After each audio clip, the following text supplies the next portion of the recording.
You've almost certainly heard of MrBeast, the 15th largest YouTube channel by subscriber count, made famous for doing extreme stunts.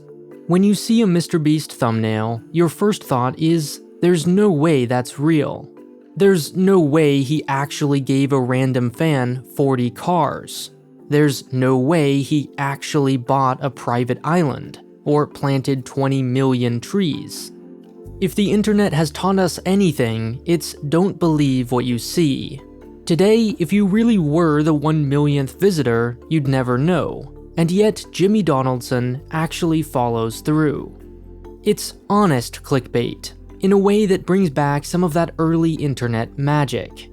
And in December, MrBeast did it again. This time by opening MrBeast Burger, an actual restaurant where he handed out free stacks of cash, Apple products, and yes, even a few burgers.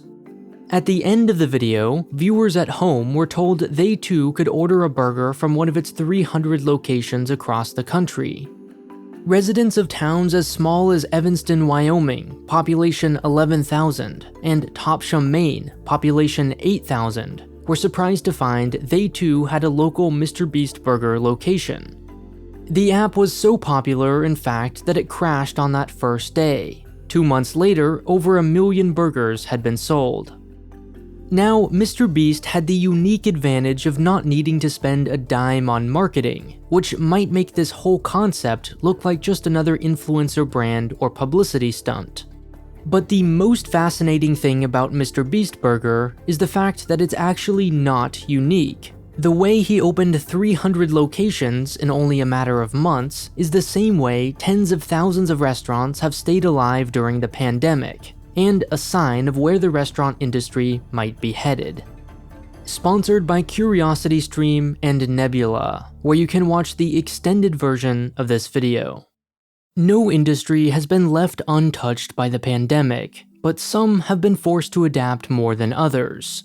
While airlines were handed over $25 billion in direct grants, small local restaurants were left to fend for themselves.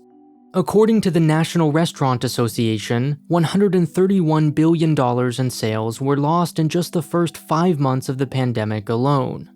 Tragic as these circumstances were, they unintentionally created the optimal conditions for a kind of restaurant revolution. Just as residents of New York City, LA, and the Bay Area found themselves paying insane rent with no access to the city they loved and decided to take their money elsewhere, restaurant owners soon came to that same realization. They were still paying for the best real estate, but who on the other side of a delivery app would notice if they moved across town? And why stop there? If customers never see inside the restaurant, why pay for decorations, bathrooms, even signs or tables? That's the basic premise behind what are called cloud, virtual, dark, or ghost kitchens, somewhat ambiguous terms for restaurants that don't exist, at least not in the way we typically think of them. If you've ordered food delivery in the past few years, and if the name of the restaurant sounded a bit strange or unfamiliar, there's a decent chance you've already ordered from one. That's because they aren't entirely new. Restaurants and food trucks have long been able to rent commissary kitchens, as they're known in the industry, to prepare their food. In recent times, however, and especially as a response to the pandemic, restaurants have found clever ways of taking this concept further. One company, called Reef Technology, for example, owns thousands of parking lots across the country, which, of course, have mostly sat empty. To make up for lost revenue, it placed delivery-only kitchen trailers in over 90 of its parking lots, with recipes licensed from other restaurants. Kroger, the country's largest grocery chain, did something similar by launching ghost kitchens inside several of its stores. Red Robin, Applebee's, Chipotle, and Wendy's, to name just a few, also now operate delivery-only locations. Other restaurants stayed put, but found new ways to extract value from their fixed assets.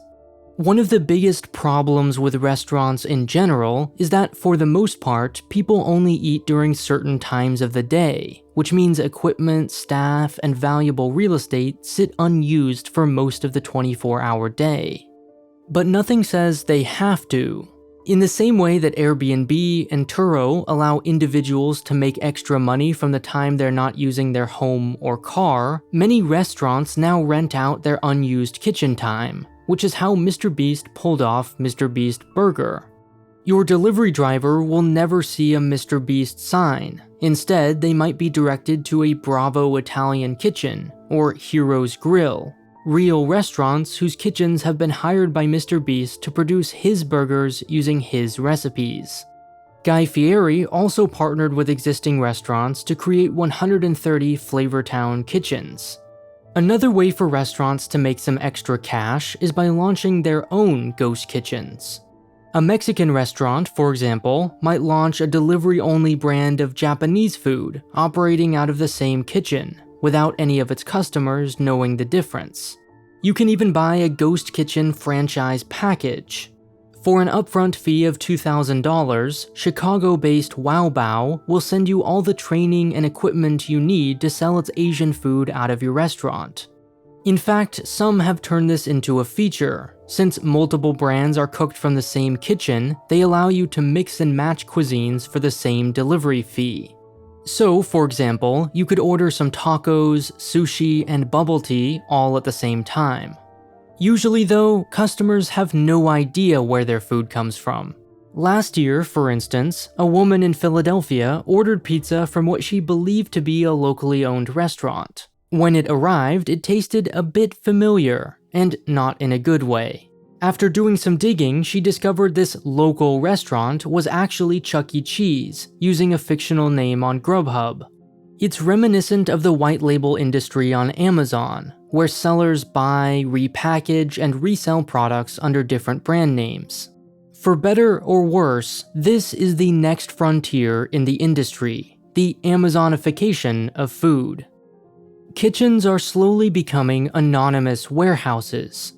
You don't know or care where your packages come from, and increasingly, neither do we know or care where our food does. At least, that's the hope of companies like Cloud Kitchens, the We Work for Restaurants funded with a $400 million investment by Saudi Arabia's sovereign wealth fund. The company starts by shopping around for cheap, distressed properties, dying bowling alleys, auto repair shops, and warehouses. Within each of these buildings, it constructs tiny 200-square-foot kitchen cubicles, which chefs can rent on a monthly basis. These shared spaces contain everything a delivery-only restaurant needs: grills, sinks, Wi-Fi, electricity, dishwashers, and so on. Some might argue this takes away all the fun of owning and operating a restaurant, but there are also advantages. Think about it this way. There are good chefs and there are good business people. Some people are both, but not all. That means right now we're missing out on a lot of good food simply because some good chefs don't have good business skills. Services like Cloud Kitchens lower the barrier to entry, which moves the two circles closer together. The parallels between Cloud Kitchens and Silicon Valley are no coincidence. The man behind Cloud Kitchens is none other than Travis Kalanick, former CEO of Uber, before he was forced to resign following a long string of scandals. The question is, why restaurants? For all his tech bro antics and reprehensible behavior, no one doubts Kalanick's strategic business mind. And yet, the restaurant industry is famously low margin and high risk. Food is not software. There are few overnight successes, and there are natural physical limits on growth. There's a reason, in other words, none of the world's largest companies are involved in food. And why is loud, flashy, outspoken Kalanick hiding from the spotlight, making sure Cloud Kitchens keeps a low media profile? It would seem Kalanick is quietly biding his time, waiting to launch a revolution of the restaurant industry. Cloud Kitchens wants to become the Amazon of food, and if anyone can pull it off, it's probably the man behind Uber. This is where I explain Kalanick's vision for the future of food and why he might just be onto something in the extended version of this video on Nebula. Just about every other Polymatter video has an extra long extended version. In part 1 of China's Reckoning, for example, I explained why the US is not headed for the same demographic collapse as China, despite having a similar fertility rate.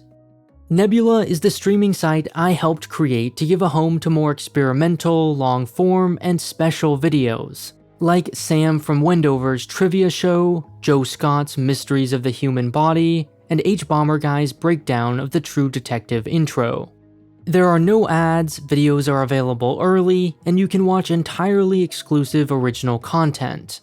We've partnered with CuriosityStream, home to great documentaries on technology, history, and science, like this one about why China has one last remaining steam train, so that you can get it and Nebula for less than $15 a year.